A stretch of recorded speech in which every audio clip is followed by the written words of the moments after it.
What up, y'all? It's DJ MV. And I am Gia Casey. And it's another edition of the KC Crew. Welcome. Hello, beautiful people. So we are taping in our crib today, and I'm just letting you know. So if you see a munchkin or two run by, I'm sorry. If one of our teens come down to get some food, I'm sorry. If the door opens up and you hear the alarm chime, I'm sorry. If Chuck Norris runs in here, the dog, run. Pretty much run. Yeah, pretty much. And let me shout out to our sponsor, M&S Insurance. Shout out to Ashley. If you need homeowners insurance, bike insurance, renters insurance, car insurance, quad insurance. All the insurances. Yeah, if you got a big bum and you need some butt insurance, you could probably do that as well. What? Just weird. Jennifer Lopez did that, though. Yeah, that's why I said it. Okay. Or if you got a long schlong like me and you need... Come on, stop it. Sorry. Penile insurance. Yeah, see, mine is already insured. But anyway. By who? Not me. Ooh. It's insured against you. Insured against you. It needs insurance. But shout out to Ashley and M&S Insurance. We appreciate you guys for sponsoring our podcast. And if you want more information on how you could possibly get some quotes, just look at the Instagram page, which is right here. Okay. All right. Now, our last podcast, we taped it before everything that was going on with George Floyd. So we didn't get a chance to talk about it. We didn't get a chance to mention it. And it was sitting very heavy on our heart. So we just wanted to talk about it. And not only express and talk about how we feel and talk about what's going on in the world. But for a lot of you guys that have kids and are parents, you know, that's an uncomfortable conversation to have with our kids sometimes. So we just want to talk about some of that. So let's start from the beginning. About 2 weeks ago, I was on Instagram and I seen a video that my son had posted. And shout out to my son. So I'm watching the video. And, you know, I see an officer kneeling on a gentleman's neck, George Floyd. And I'm so used to these videos now, right? So I'm waiting for something to happen. You know, I didn't know what was going to happen. I'm thinking maybe somebody's going to push him off. Maybe it might be something funny. I had no idea. So I'm sitting there watching the video, and it's a long-ass video. I'm sitting there like, well, wow, this is a long time. And and then you hear George Floyd saying I can't breathe, saying I'm in pain, calling out for his mom. And you hear individuals in the street saying, yo, he can't breathe. He's not resisting. Get off of him. You hear another officer pushing people away. And then you look at the video and then you see George Floyd's life just come right out of him. Right? And I don't know what the devil looks like. But if I had to say I seen the devil, that was that cop kneeling on him. Because as they were telling him, you're killing the brother. As they were telling him, there's blood coming out his nose. As they were telling him he's not resisting, he's not moving. It's almost like that officer got a hard on by looking at those people like, I can do what I want to do. What you going to do? And at that point, I'm looking at it, and to me, it was the devil. It's an image that I'll never get out of my face. I don't care if I walk in a crowd of 20, 30, 40, 50,000 people. If I see him, I'll know exactly who it is. So I seen that video, and I sat with it for a second because I felt fucked up. I felt bad. Not only for George Floyd, his family. And at the time, I didn't know much about George Floyd. I didn't know if he had a daughter or a son. I didn't know, I didn't know anything about him. But I just felt bad for our people. And when I say our people, I mean our black people. I felt bad for my son. I felt bad for my daughter. I felt bad because I was sitting there like, I can't protect them. And I'm sitting there watching the video. It's almost like you want to reach your hand through the camera and push the cop off. You want to just run and push the cop off. And then I went upstairs and, I think Gia was looking at marble or paint or furniture or some shit. as she always does. And I said, hey, babe, I want you to watch this video. And that's a normal routine for us. Every time I see a video on Instagram, social media, I always run upstairs and show it, like, you're stupid, get out of here. Whatever it is. Like, for instance, the video, you gonna lose your job. Gia was in the middle of something. I made her stop to watch that video. That's just what we do. So she's watching the video. And at first I wasn't sure if I wanted to show it to her because I know what that would do in our home, in our house. But I showed her the video. And watching it, I only watched it twice. Actually, once and a half, because I couldn't even watch it that second time with her. And she's watching it. And I could see her, she's starting to sit up and perch up while she's watching. And she's watching. And she's watching, and she just looks at me and says, I can't believe it. And she lays down in her back. She has this pain in her back and a pain in her stomach, and she's tearing. And I just could not believe that officer took his life, took George Floyd's life. And not only I couldn't believe that those other officers were around, watched. I couldn't believe that even after he was not responding, and even after he wasn't resisting, that the officer still kept his knee on that man's neck. Now let me ask you, what was your feeling when you seen that video? Let's explain to the people what you took out of it when you saw it.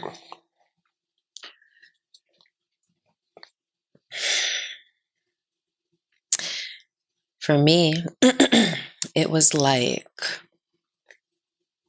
we've all heard that term, you make me sick, or something happened and it made me sick. And for me, my whole life, it was just a term, something that you throw out of your mouth, something that you just say when you don't like something a lot. I was never actually able to relate to that saying until I saw that video. When I saw that video, it literally made me sick to my stomach. I've never experienced that before. I've never felt that before. I've never seen something that made me physically ill. And like you said, it was a long video, and I never expected it to end that way. But it got to a point where I think everybody that saw it realized that this man is not going to remove his knee from this other man's neck, because he was in that position so complacently, without a worry in the world. He had his hand in his pocket. It was nonchalant and cavalier. And you could tell that it's almost as though his ego was driving him to remain. Like you said, no matter what anybody that was watching said, he was not going to move until. And that's what I felt when I was watching it. I'm like, when is this going to end? What is the until? What is he waiting for? This man is not resisting. He's not struggling. All he's doing is begging for his life, begging for the ability to breathe. What's the until? The officer clearly wasn't in fear for his life or his safety. What's the until? The until was George Floyd was dead. That's what he was waiting for. He was not going to move until that man was dead. That's what he was waiting for. And that's exactly how it played out. When he passed away, that is when he got up.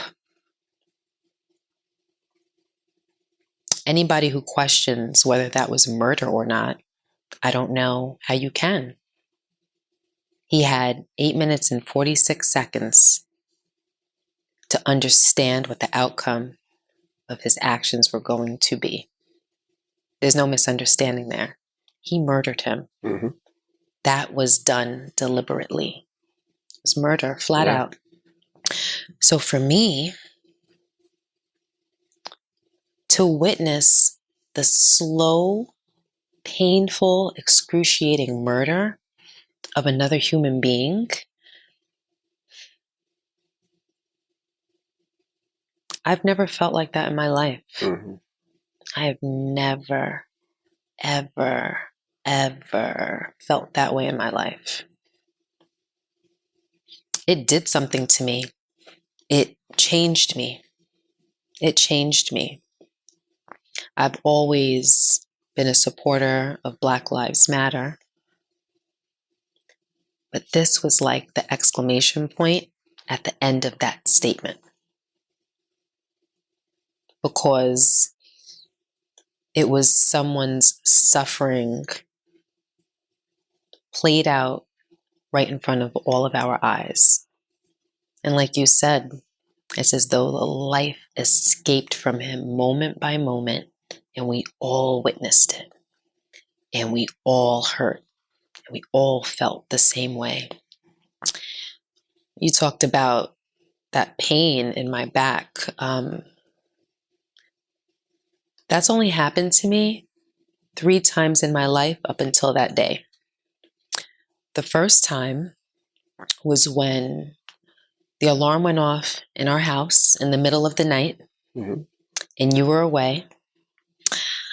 This was maybe 16 years ago. It wasn't in this house. It was in our prior house.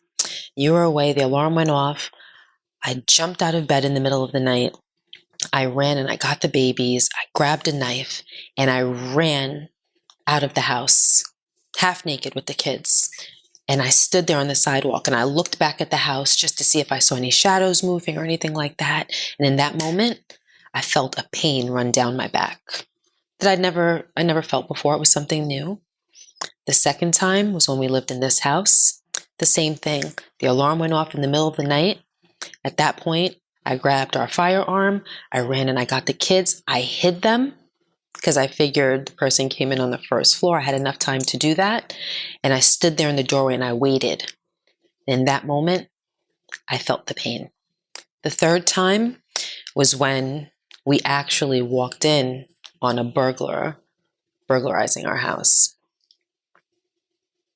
Jumped back in the car. Well, it was a Sprinter van. We got back from vacation.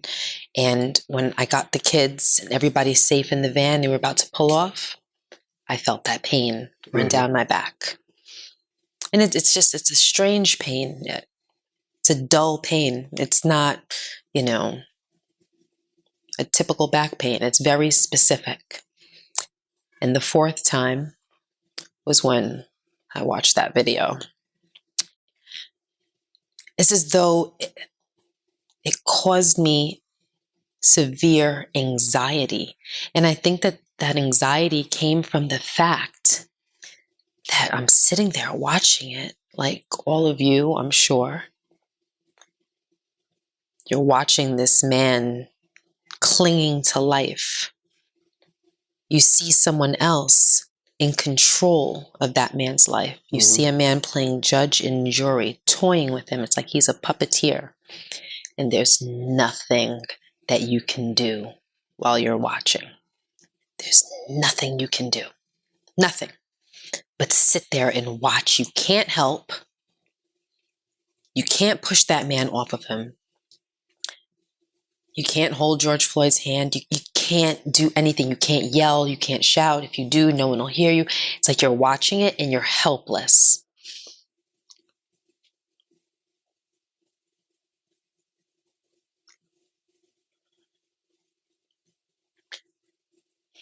And that was painful to watch.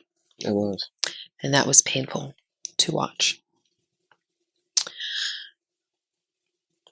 So I felt it physically, and I felt it in my heart. And it was devastating. When you heard him cry out for his mother, how else could you feel? He's a grown man. And in that moment, he went back to his roots and cried out for the only person that we innately look to help us. He needed help. And those other 3 men that were there, nobody cared. No. Nobody cared. They all witnessed the same thing that we witnessed, and nobody there did anything to help a dying man on the street. Yeah. And then when the ambulance came, it's funny, it's like I haven't heard anybody talk about this, but everybody must have seen it. The ambulance came, the paramedic came, checked his pulse, clearly realized that there was none. And what did they do? Nothing. They treated him like roadkill, halfway dragged him and lumped him onto the stretcher, and no one tried to resuscitate him. No one tried to resuscitate him. Now, I'm not a nurse. I don't know much about that. It's true. But what I do know is that if you drag a child out of a pool who might have been drowning, they may be non-responsive. Mm-hmm. What's the first thing that a parent or a nurse or a paramedic would do in that situation? Give them CPR. Absolutely. You try to bring them back to life. It's possible. Happens all the time. Mm-hmm. They were like, oh, just another dead bleep. Load him up in the ambulance. Right. Process him, put him through. Nobody cared. And that hurt. Yeah, and what hurt even more was that week the Breakfast Club was on vacation. I was still on. And I got a chance to talk with his family's attorney Benjamin Crump, and one of his closest friends, Steven Jackson, that used to play in the NBA. And the first question was like, I heard him screaming out for his mom, how was his mom feeling? How was his mom doing? It's like, his mom's not here. His mom passed away. So it felt like it was like, I don't know whether it's a call for mom, I'm coming, or if it was because they said it was the anniversary of his mom's death. Which even hurt even more. I couldn't believe that. And I've dealt with all type of racism, me being who I am and where I'm from. And it's sad that even though you work hard to get out of certain things, people will always look at you by the color of your skin. Doesn't matter. Doesn't matter how hard I work, how much I do, how much I try to provide. If I told you, and I'm sure a lot of you out there understand and know how many times we've been profiled, we've been pulled over, we've been searched, we've been, something happens, they grab you first. It happens all the time, but this was something different. So my daughter, who is going to college next year, they were having a protest all across the country. They was having a local protest. My daughter wanted to go. And of course, I'm dad. I'm there with it. Whatever you want to do, boo, I'm there. So we went to the protest. Maybe about 500 to 700 people there. And these were kids that put on these protests, teens put on this protest. Very proud of them. They were protesting and marching. So they all assembled on the police station lawn. We look over right before it's about to start, and I seen 4 or 5 hillbillies. That's what I'll call them. And they had this huge Trump sign, Trump flag, huge. And it irked me. It irked me because the kids weren't there for anything political. This wasn't a Biden protest. This wasn't an anti-Trump protest. This was a protest to stop police brutality and basically to show a community that we're all in this fight together.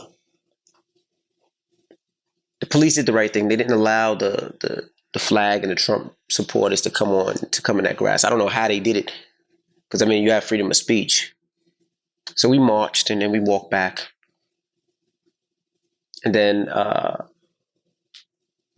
the woman that was leading the protest was like, "Let's all get on our knees for 8 minutes and 46 seconds and honor George Floyd."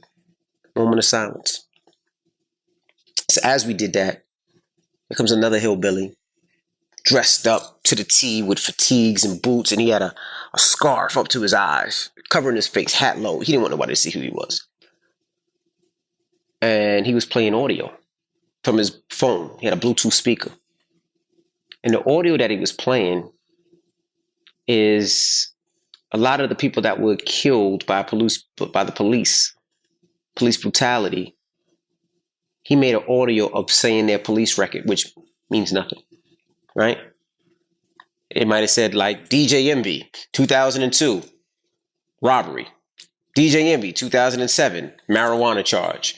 Gia Casey, 2008, assault.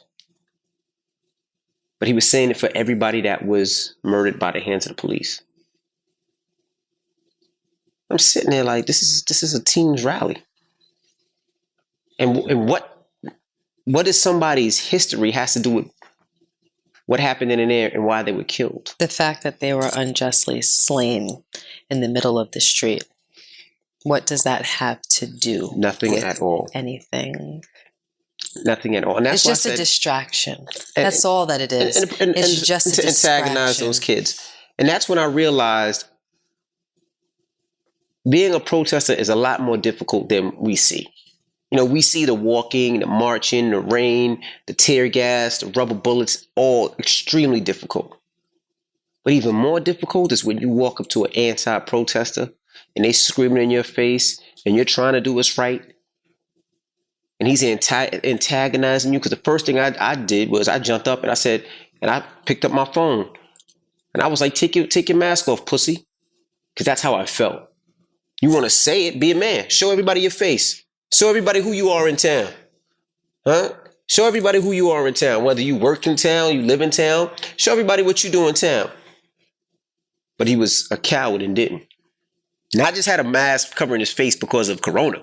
No, he damn near had his hat down to here and the mask up to here where you couldn't see nothing. You couldn't even see his eyebrows because he was a coward. And then I looked at Madison, I looked at everybody around, and I said, that's what he wants. So I calmed down a little bit. And I said, I'm just going to tape it. And we're going to play the tape. Let's play the audio now. Play the video, I should say.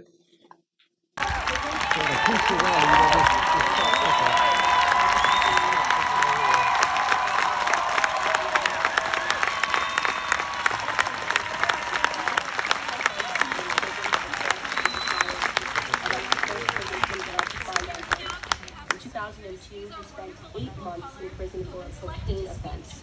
In 2004, just 2 years later, he spent another 10 months in prison for a cocaine offense. In 2005, today is a day of love against hate. So if there are any counter-protests, I'm trying to listen to her. In 2007, he was the biggest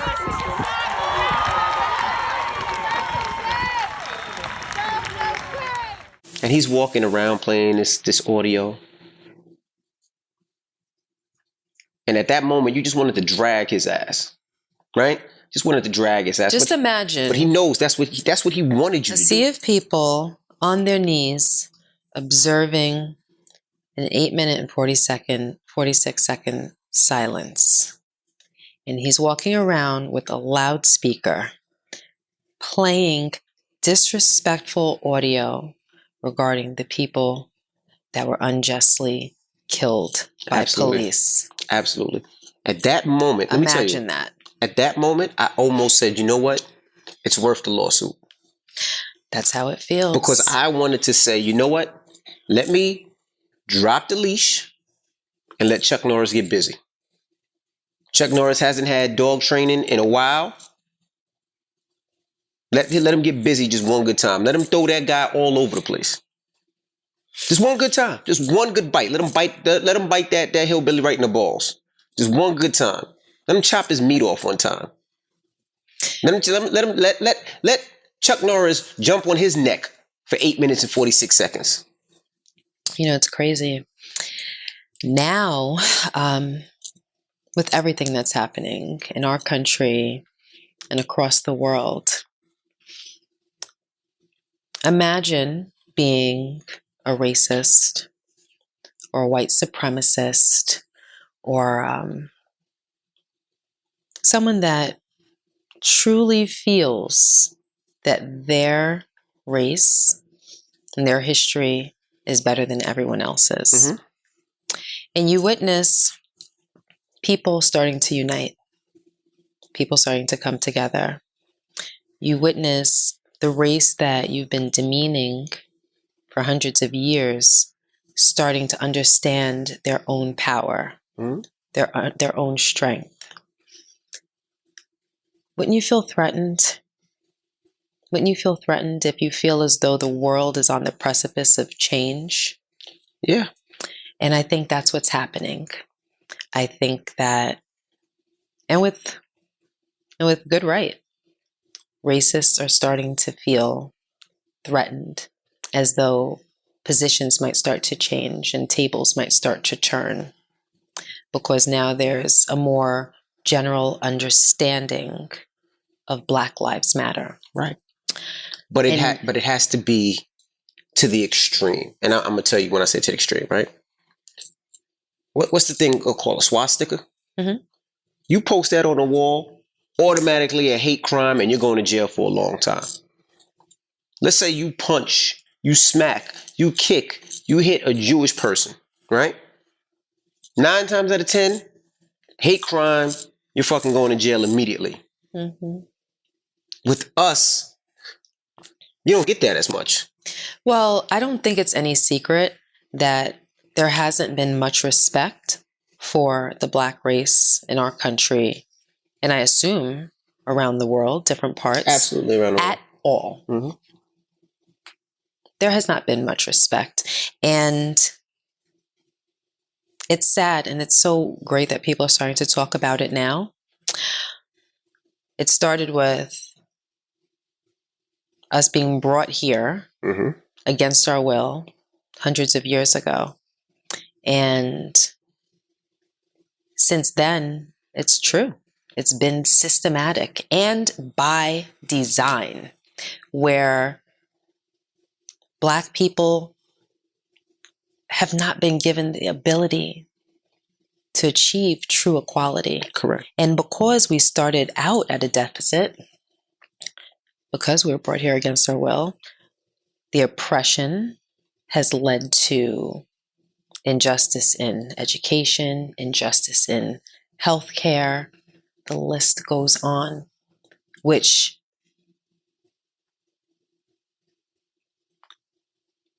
disables us from being able to achieve the same things that the white race is able to achieve. Absolutely.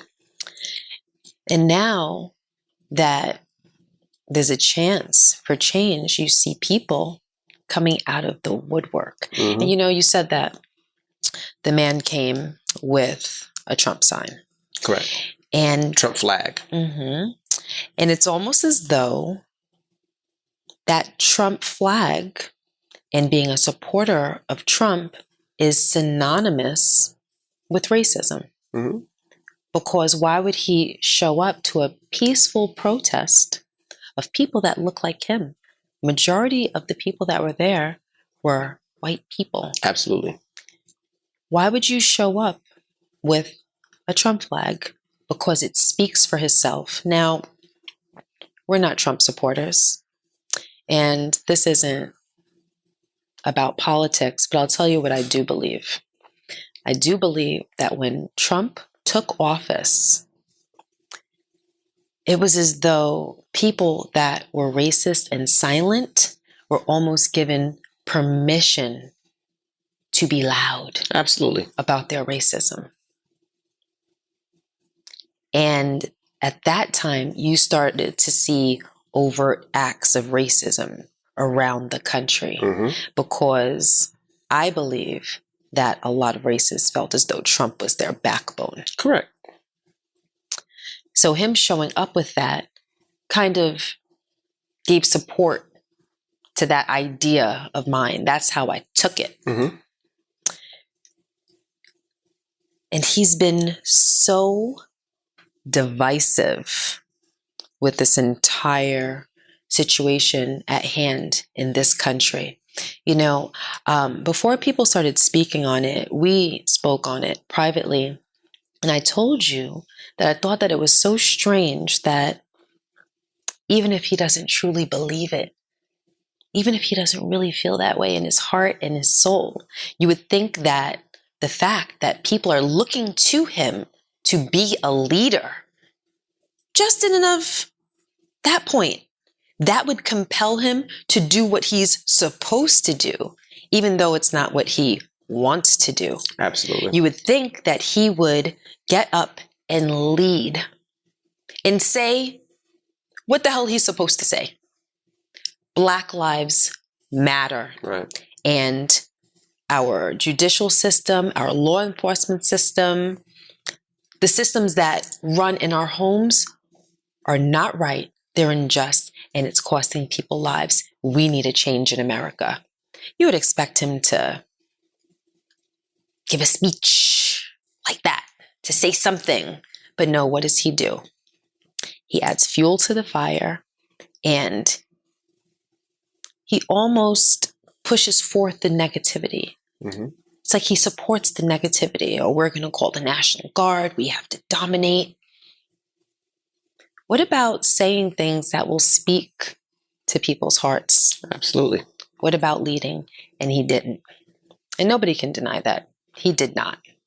And that's what our citizens yearned for. Absolutely. You know, I would say this, though. I would say I love seeing people coming together. And I'm seeing more and more of that. And not just my people. Because I love to see my people coming together. Because a lot of times we don't.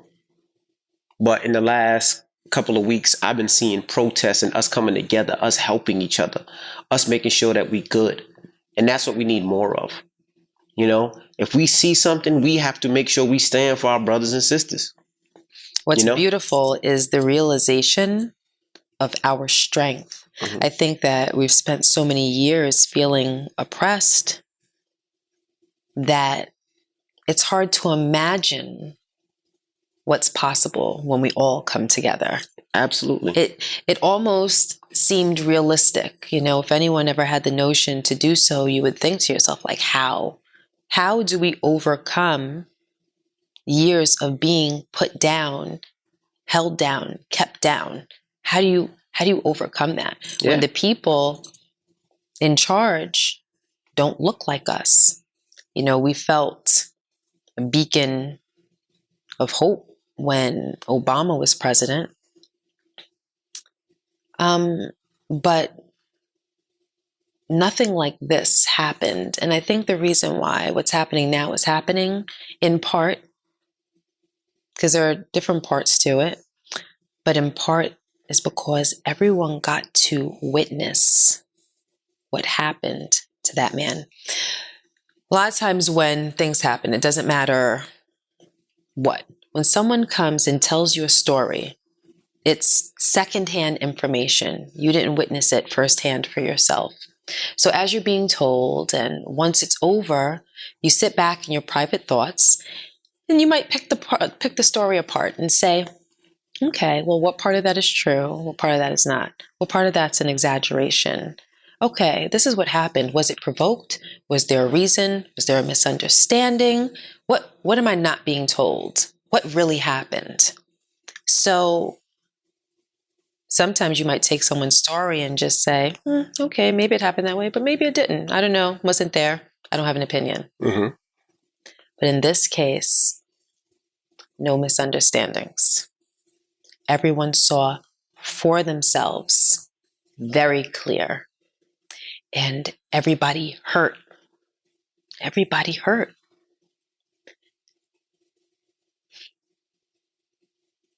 So now, as a result, you have people unifying because of the same human common denominator. And that's really what it is. It's a common denominator that's rippling through the world right now. And if people haven't suffered racism themselves, they've witnessed it or they've experienced it in their own homes. You know, people, I don't know if people give much thought or credit to the fact that if you do have racist tendencies or are a full-blown racist and you have children in your home, some people may teach their children racist ways, but even if you're not overtly teaching children your ways of thinking, they can sense it from you. It can be when you're watching the news. It can be when you're watching a television show. It can be when something goes on in the neighborhood and they hear your reactions. They hear the words that you use. They hear the disrespect. They come up in that type of household, and then it breeds inside of them. It's like a tree. It grows branches, it gets older, it grows rings. And now you have a human being that is just a tangent of what you've taught them. Right. They go out into the world. They may spew it, or just their existence and existing in that energy, existing in that space, it bleeds into society and it grows, and then they have children and they do the same thing, and it's a cycle. Yeah. It's a cycle. And it's something that now I have hope, because of what's happening across the world, that in some ways that cycle might break. Those chains might break. And I'm hoping, it seems as though it's going to be the case. I don't know if that's true or not, but I'm hoping that this is a time of enlightenment, of mass understanding, because like the term Black Lives Matter, so many people respond with all lives matter. And I think that some of those people know exactly what it means, but they have a shield. And they say all lives matter. I think a larger part of the all lives matter people are ignorant. I think that they don't truly understand what it means, because it's obvious that all lives matter. But even though that's obvious, that's not what has played out in reality. Black people have been treated as though their lives do not matter. So when we say Black Lives Matter, it's Black Lives Matter too. Your lives have always mattered.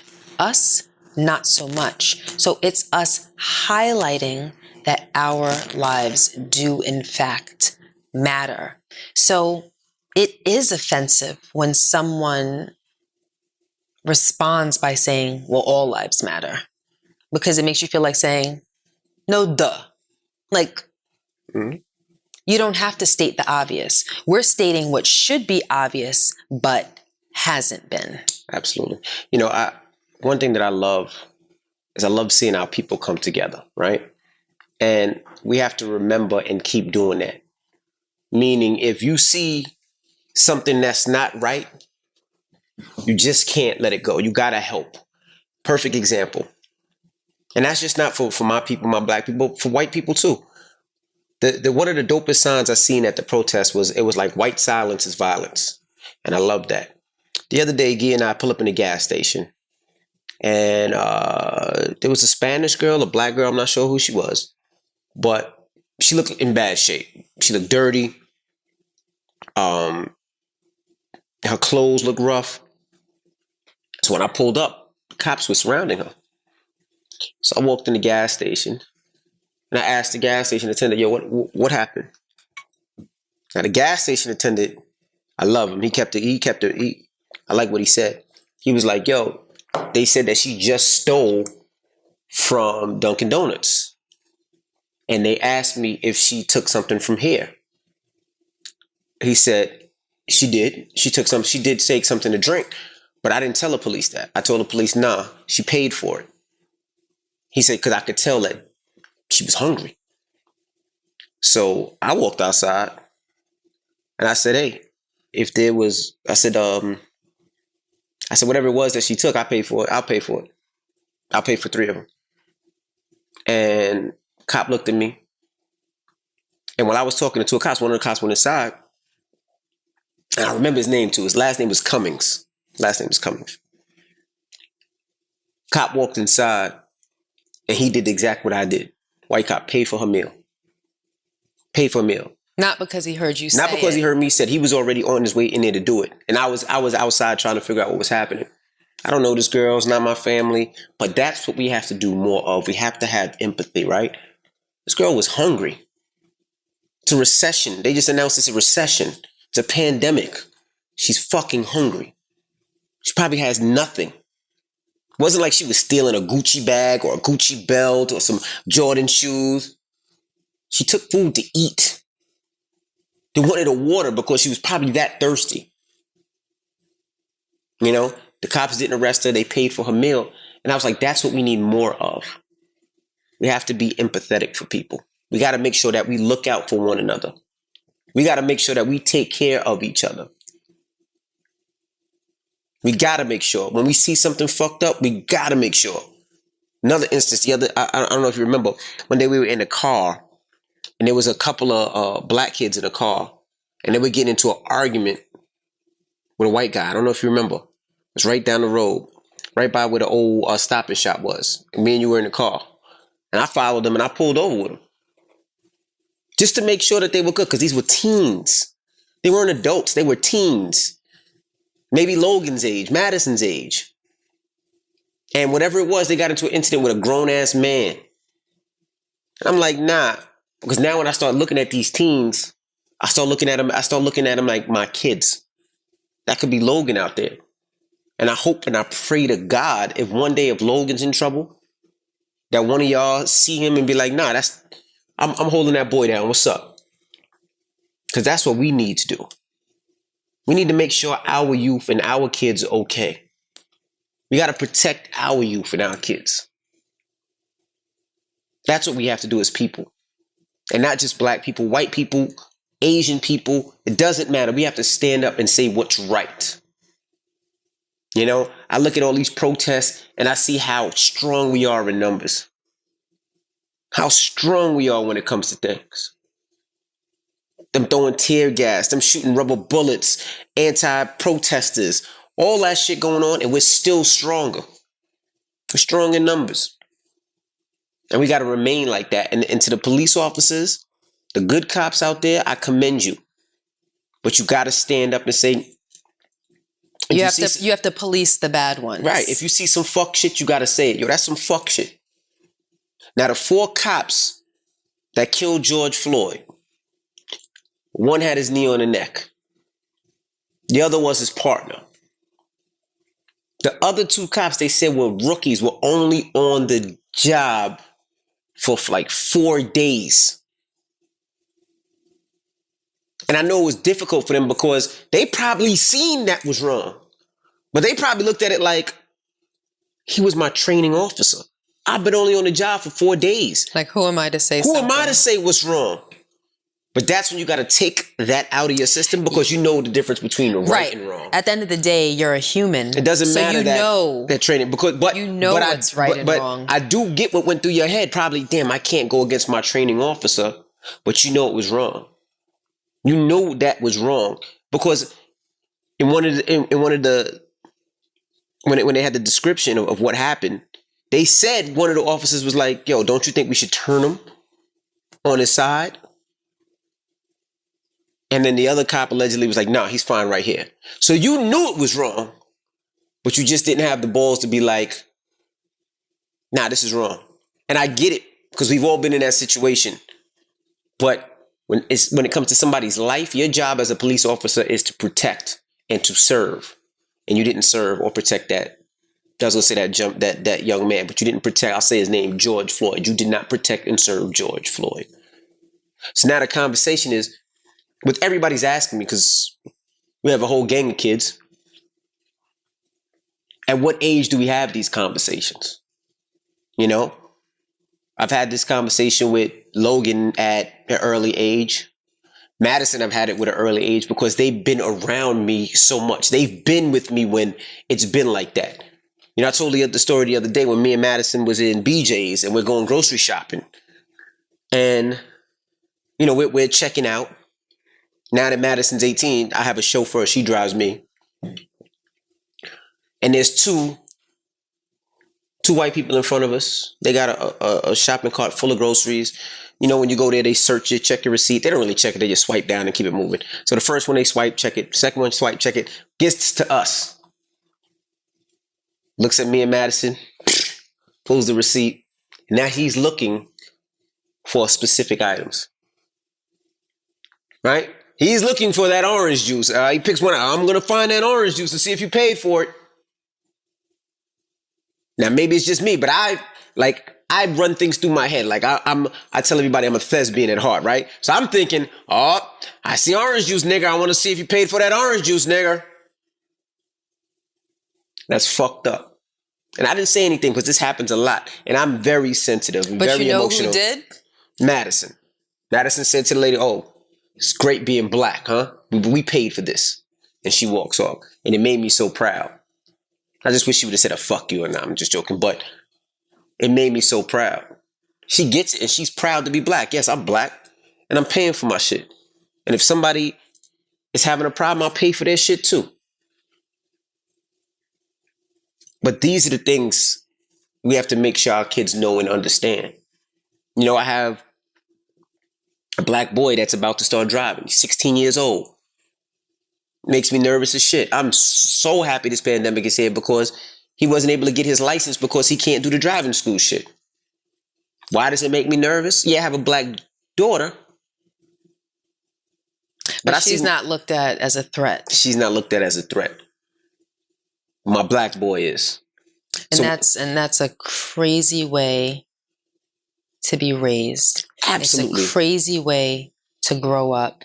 It's a crazy way to parent where you have to have special discussions with your black boys to tell them that if you get pulled over, you have to take different steps. You have to be able to behave differently than a white teenager is afforded the ability to behave. You cannot take the same actions. You cannot say the same things. You have to make sure that you are not looked at as a threat because you do not want to be murdered in these streets. And we've had to have those conversations with Logan. Right. If a police officer approaches your window, put both of your hands on the wheel, lower the window. Hello, officer. How can I help you?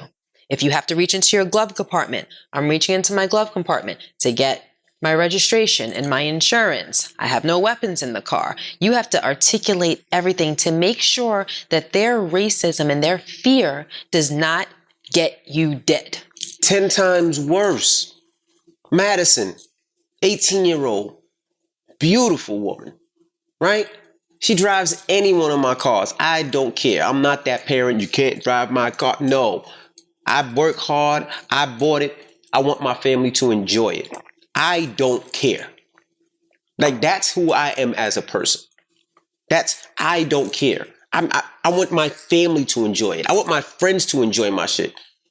The other day, I let my friend, he wanted to bring his Mother's Day. He wanted to drive to his house for Mother's Day, his mom's house, and have a nice car. So I let him. My son, he can't drive none of those vehicles. He can't drive any of my nice cars because I don't trust it. When I was a kid and I drove my dad's car and I got pulled over, my dad my dad couldn't sleep when I would leave the house. And back then it was bad, but to me, it seems like it's a lot worse. My son doesn't have those. He can't Why? Because I know what this environment is. And Gia just said, when he gets pulled over, put your hands in the wheel, roll down the windows. Yes, roll down all your fucking windows. To the point where I have a dashboard camera myself that whenever he gets a car, that will be installed in his car for his protection. What's the first thing I tell him? And this is what you should tell all your kids out there. One, and I'm sorry if you're a police officer and you listen, but this is what my dad taught me, who's a retired cop. One, the police officers are not your friends. They're not your friends. If they're asking you questions, they're not asking you questions because necessarily they care. They ask you questions because they want to be able to use it later on. So my dad would always say, shut the fuck up. Two, when you get pulled over, my dad would say, call me. And that's the same thing I tell my son. You call me or you call your mother immediately. Or you call your grandfather. Make sure somebody else is on that line that can hear. Three, like mom said, license, registration, insurance. When you drive, in that middle cup holder, not in the glove box, not in, what's that middle thing? The middle box, the console. No, right there. So if a cop pulls you over, boom, right on the dash, both hands on the steering wheel. You don't have to reach for anything. 4, don't talk back. Right? I remember this story. I got pulled over in the city. I was making a left turn. Car in front of me went, white lady, let her go, stop me. I seen her stop me and I knew they were going to stop me. You know when you get that feeling, you see the cop, like, oh, I know they're going to pull me over. Seatbelt on, I don't have no air fresheners, nothing around my license plate that's going to be like, oh, pull, nothing. So when you pull me over, you better pull me over for a reason because everything is crystal clear. Outside of one car, everything is fishbowl. There is no tint. You can see everything. Everything. No fishbowl. Nothing. You can see. Right? Pulls me over. Right? I got my dad on the line. Hey, what's up, officer? Is there a problem? License and registration. Not nice. License and registration. Why are you pulling me over? License and registration. Why are you pulling me over? So he gets louder. License and registration. So I get louder. Now, mind you, I was 10 times worse when police pulled me over because I didn't do anything wrong, right? I started screaming at him, what did you pull me over for? And we going back and forth, right? And I got disrespectful. He got disrespectful, right? Something to the thing, what you never seen a black person with some money. No, I'm not a drug dealer. No, I'm not a crack dealer. No, I'm not doing scams. This is mine. I don't have to tell you shit. So I'm arguing with him, right? So my dad is yelling. I can hear him through the speakerphone. Rashawn, just give him your fucking license. Yelling through the speakerphone. So I give him the license. Right? And I'm so pissed off. I'm steaming. I'm sweating. God bless you, baby. Thank you. People are walking by. They notice me. I'm pissed the fuck off. All right? And now I'm barking, right? Because I'm pissed. He comes back, throws the license in the car, doesn't even give it to me, throws it in the passenger seat car. So I'm still, what? I want to know why the fuck you pulled me over. Couldn't even answer. Go ahead, just go, just go. No, I'm asking you a fucking question. So my dad's screaming, just go. So I leave. My dad says, let me explain something to you. My dad's pissed off, right? How long ago was that? This was 8 years ago? It was 6-7 years ago. I remember. My dad's pissed off, right? Like my dad is, like I said, a retired cop, but he's an asshole, right? Strictly asshole. Am I lying? What? Asshole. You don't fuck around with him. Me in trouble. You don't fuck around with his family. He's an asshole. He's an asshole to me. He's an asshole to the kids if he needs be. Loving grandpa, but he don't take no shit. So he was like, yo, just do me a fucking favor. And I'm like, what's up? He says, you got to understand one thing, son. And I'm like, what's up, Pop? He said, you cannot beat the police in the street.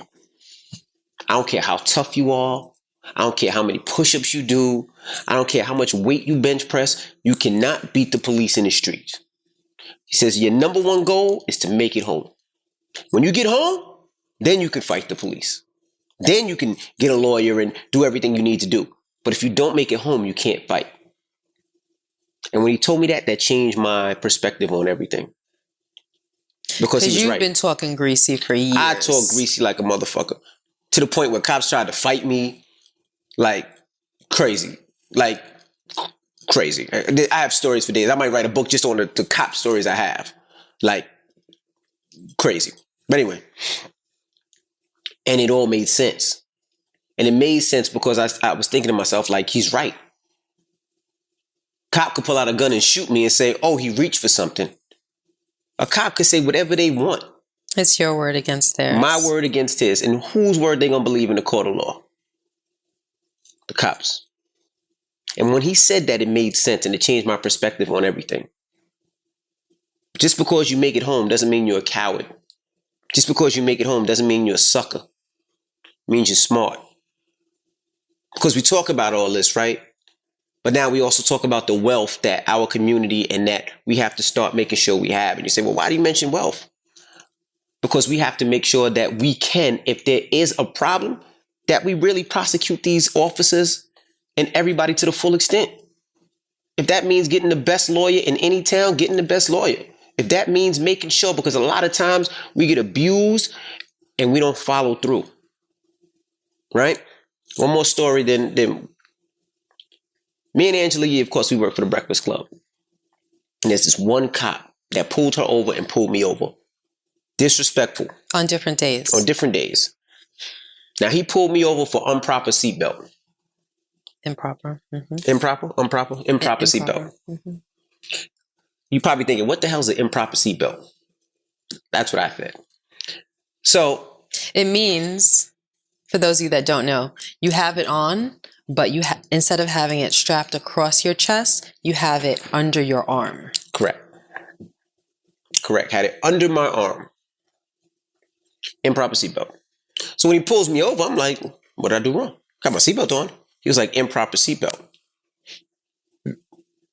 I'm like, is that even a charge or a fine? Come to find out, it is a fine. Not only is it a fine, it goes on your license. So now I'm thinking to myself, officer, right? I get pulled over. I tell you, my dad's retired. I'm on my job. Most of the times, if you're polite, I'm polite at first until somebody's not polite with me. He gives me this ticket. Nasty and aggressive, being an asshole. Not just very nasty and like being a dickhead. Cool. Angela Yee does the same thing to Angela Yee. Gives her a ticket for something else. Says she made a left, didn't make a complete stop at a stop sign. Very aggressive and nasty. The difference is Angela Yee took him made a complaint.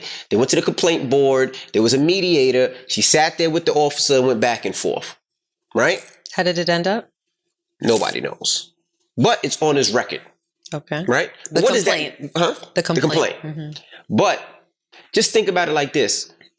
If he did that to me and did that to you, didn't even know we even know each other, how many people has he done that to? But like me, I'm like, fuck it, keep it moving. I'll pay the fine and whatever it is. Let me ask you a question really quickly. What was it about it that made you feel as though he pulled you over because of race and that he pulled Yee over because of race? Is it because it was improper seatbelt? Is it because you're thinking like, you just wanted to pull me over because who gets pulled over for an improper seatbelt? Clearly I have it on. Honestly, because if I'm watching this and you mentioned Angela Yee, if she didn't come to a complete stop and made a left, then like I might have gotten pulled over for that before. Mm-hmm. Do you know what I mean? But what was it? Was it something about the way he approached you, the way he spoke to you? Why did you feel that was the reason? Well, for instance, I've been pulled over a lot. Mm-hmm. And sometimes when you get pulled over, an officer comes up to you, hey, how you doing? License I'm registration. pulling you over because you were speeding. I'm pulling you over because you didn't come to a complete stop. License and registration, you didn't signal before you changed. Right. There's a proper way to talk to people, and there's a way not to talk to people. It's like when you go to a restaurant. Hey, how you doing? Welcome to so-and-so. Here's a menu. I'll be with you in a second. And then on another hand, you might have the no tip for you waitress. Or somebody says, here's a menu, and walk off. Not a greeting. It's a way you talk to people. Mm-hmm. Right?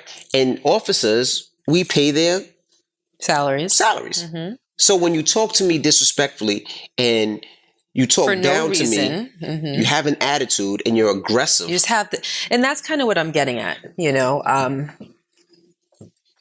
like what I was saying earlier, when someone tells you a story and you're taking their account of it, and then you dissect it and you ask yourself questions, and you're wondering if there's any things that can be left up to interpretation in the story, you know?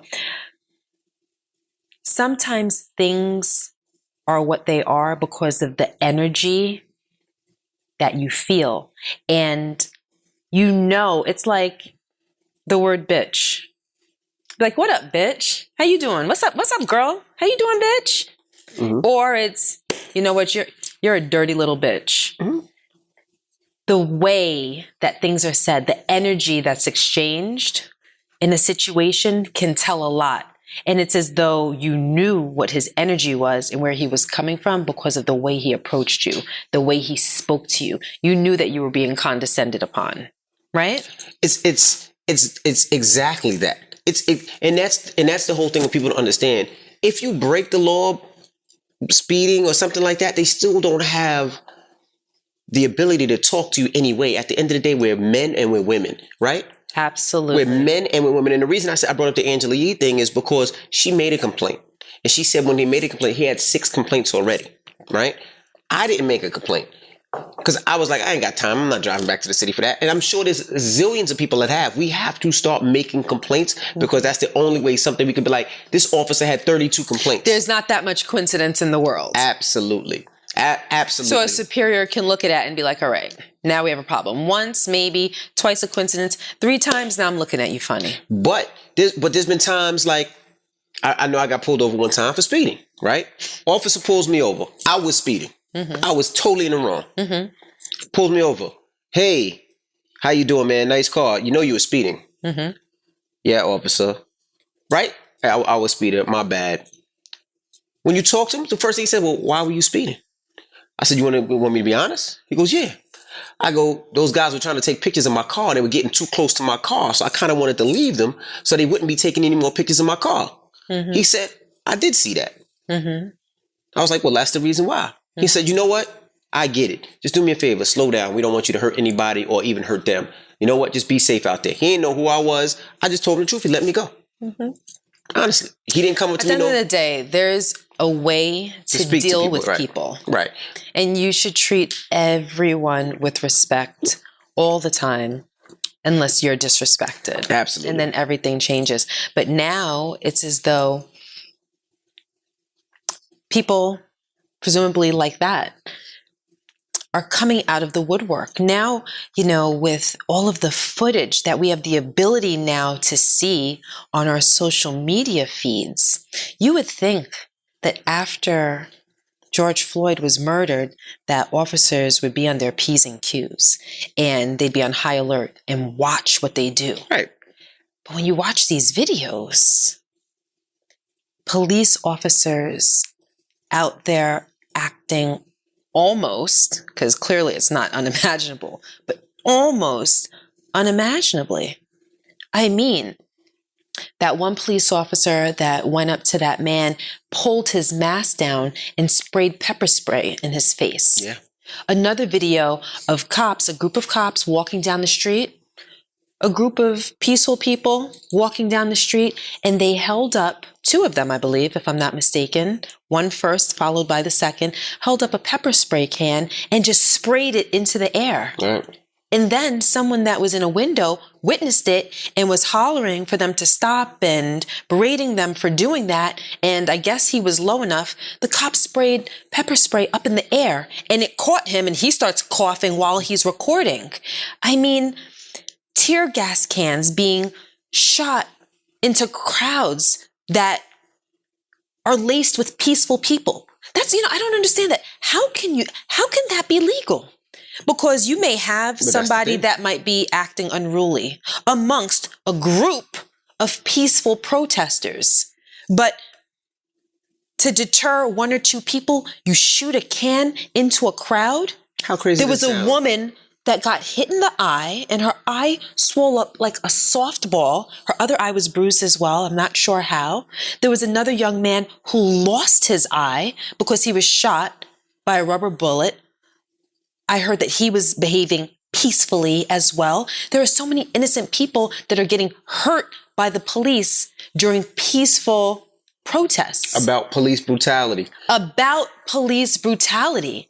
And it's as though these officers, they don't realize that they're being recorded, or they do and they don't care. It's like they've been operating with this sense of untouchability for so long that they're out there. I mean, how can you not know that you're being recorded? Like, there's phones everywhere in these situations. Even if people are taking selfies or just, wanting to be down, they're there because they want to be down. They want to post on their social media. There's recording going on constantly. And the things that you see, like, it's like this monster almost is coming out of people, and they are showing their asses for the world to see. And now I think that there are so many people that are sitting back watching all of this unfold. And it's like, wow, this is what's really going on. And I think maybe for the first time in a long time, on a large scale, I'm not saying that people of other races aren't treated unjustly by the police as well at times, but now you have so many white people that are protesting and being treated unjustly as well. So now I think that people are sitting back and looking and saying, wow, this is a real problem. Yeah. This is a real, like, that, because when it's not you, when it's not your family, when it's not your people, this isn't good, but in a way it's understandable that you're just not able to relate because your mind doesn't take you there. You have no real reason to entertain what it feels like. Like, most white men have never entertained the idea, I'm sure, of what it feels like to wake up Black every day and have to fear for your life, fear being pulled over and how that may go. Just like the woman that made that false claim against that Black man in Central Park. That could have gone all the way wrong if he hadn't left. You can go out bird watching like he did. You can be a Harvard grad like he was and be educated, be civil, be nice, and be a bird watcher and worry about whether you're going to make it home while you were out enjoying your hobby. But there are so many men out there that they've never really had to think about what it feels like to wake up Black and have to worry for your life or your safety or being pulled over. So now I think that a spotlight is being shined on the injustice, and people are starting to wake up. Absolutely. Which leads me to my question. If you're a parent out there, at what age do you speak to your kids about what's going on? What age do you speak to your kids about the brutality of Black people? At what age do you have that uncomfortable conversation? Well, I think that no matter what your race is, you raise your children to be proud of who they are. And I think that you start having those difficult conversations with them as soon as they're old enough to be affected by it. What age is that? I mean, we have a 6-year-old and 7-year-old. Well, I think that you teach about racism and ignorance at an early age. For instance, you said we have a 6 and 7-year-old. When Logan was 10, Logan went to a pool party at one of the homes of his friends, and something happened. I don't know what happened. It doesn't matter. There might have been some type of disagreement or whatever. And there were 2 white boys there who said to Logan, "The sun shines on us because we are white, and it does not shine on you because you are Black." Mm-hmm. And then there were other racial epithets that were thrown. The mother of the boy whose party it was called me immediately and told me what happened, and she was mortified. And I left and went and picked Logan up and asked him what happened, and he told me about it. And I said, "Well, how do you feel?" And he said, "I feel okay." I said, "But these were your friends. You feel okay that they insulted you the way that they did and for the reason that they insulted you?" And he said, "They apologized." I said they apologized because they were made to apologize. Yes, Miss So-and-so said that they had to apologize to me and they apologized. I said, so you forgive them? He said, yeah, I forgive them. I said, okay. Then later on that evening, the mother of one of the boys called me and she was beside herself about what her son had done. But it really begged the question, like what I was talking about earlier. Where did this 10-year-old learn this? Absolutely. Parents. Parents are friends. Where did he learn it? Yeah. You know, he didn't learn it from television. You know, he didn't learn, it wasn't instilled in him. Even if he saw something on television, it wasn't instilled in him where he would repeat it in a fit of anger. These are little things that you pick up. So Logan at 10 was affected by it, and we had to have that conversation with him then. Logan, this is the reason why that happened. Mm-hmm. This is how these words ended up in those boys' mouths. I'm sure they didn't even know what they meant because that statement didn't even make any sense. Right. But they were trying to hurt you because of the color of your skin. Mm-hmm. Well, why is that a big deal? Why does anybody care? Then I have to explain to him why people care and how he's looked at and how he is different than the vast majority of the kids that are around him. Yeah. I mean, I think that's the key. And, one thing I love about Logan, and that I think I know what you're going to say. Maybe. No, you go ahead. Is that, and I wasn't like this, and I'm going to make Jackson do the same, is he's made it so that he works out. He's strong. Oh, that's not what I thought you were going to say. I know. But it comforts me because I know he's not going to get pushed around. I know he's not going to get bullied around. Oh, I thought you were going to say something else. No, but that's how I feel. And the reason I feel that way is because he's not one of those kids that are going to allow you to disrespect him. And he will back it up with not just his muscle, but with his brain. Mm-hmm. And that's one thing I admire about that boy. I thought you were going to say that he's so unaffected. Like Logan, when he told me he forgave those boys, I was so shocked. Because again, it didn't just end with those statements. There were more statements. But I think that was early. I think that was at 10. No, but he's not that same kid at 16. But he's definitely not that same kid at 16. If one of those kids said that to him at 16, they would have a problem. No, I know that. But Logan, basically what I'm saying is that Logan is tough. Yeah. I thought that that's what you were getting at. Oh, he's even worse now. He's tough. Like someone isn't going to come and say something to him and it hurt his feelings. Nah, not at all. He's going to man up and handle it. Maybe because I hurt his feelings every day. Maybe that's the reason why, and I'm tough on him every day. But I just love the fact that he's not going to let anybody bully him around mentally, physically, or try to outsmart him. He's smart, he's strong, and he knows his shit. And the other day I tried to arm wrestle him, and the little motherfucker almost beat me. Which put me in the gym twice a day now because I'm like, he can't beat me. Because if he beats me, I'm what? I know you probably wanted to end it here, but there's one other thing I wanted to talk about before we wrap up. The other day we were discussing what's going on in the world, and you mentioned something about acceptance. And one of our pitfalls in this world as Black people is from a young age, for some reason, having the feeling that we want to be accepted by white people.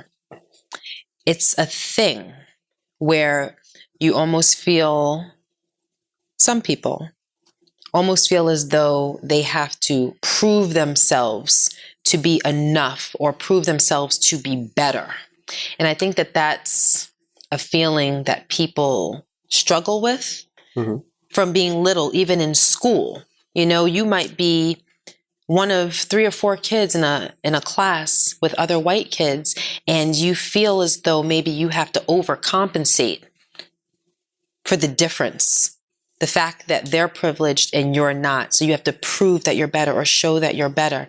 I just think it's important to really, really teach kids in the home pride. Pride. Absolutely. I think that notion, and you're not taught that notion. I guess you just live this life and you feel the inequality. You feel the difference between being privileged and unprivileged. And you react to it in different ways. Absolutely. And I think that notion, that whole idea has to be dismantled. And now is the time to do it. Parents have to have conversations with their kids and let them know you are amazing. You are beautiful. You are enough. Mm-hmm. You are equal. Absolutely. No matter how and who tries to put you down. Doesn't matter what happens. You have to love your skin. You have to love your hair. You have to love your history. And you can't be afraid to talk about it. Slavery was real. It happened. Things have unraveled since then that have put Black people at a disadvantage in this country. This is where we are. And this is what you have to do now. Absolutely. These things have to be taught. They have to be spoken about. We can't just go out there and live and expect our kids to get out there and fend for themselves. Absolutely. And I agree with you. I mean, you got to tell our kids that they have to be proud of who they are, where they came from, and all that. And have those conversations, those uncomfortable conversations with your kids at an early age. Let them know what's going on in this world. Don't try to hide it. Don't try to make it seem like everything is hunky-dory, because that one time your kid is out with his or her friends and they're trying to figure out why they're pointed out and they don't understand, and they're confused and they're lost and they're hurt. They need to know from an early age what's going on. My parents taught me at an early age, and my kids know from an early age. And because of that, I think it's made them stronger. Again, we just like to say rest in peace and condolences to George Floyd and his family and everybody else that was killed from police brutality. It's very serious. And hopefully we see a change in this world. You know, be the change that you want to see. And we'll see you guys next time, all right? I'm DJ Envy. And I am Gia Casey. And that was another edition of the KC Crew. Toodles.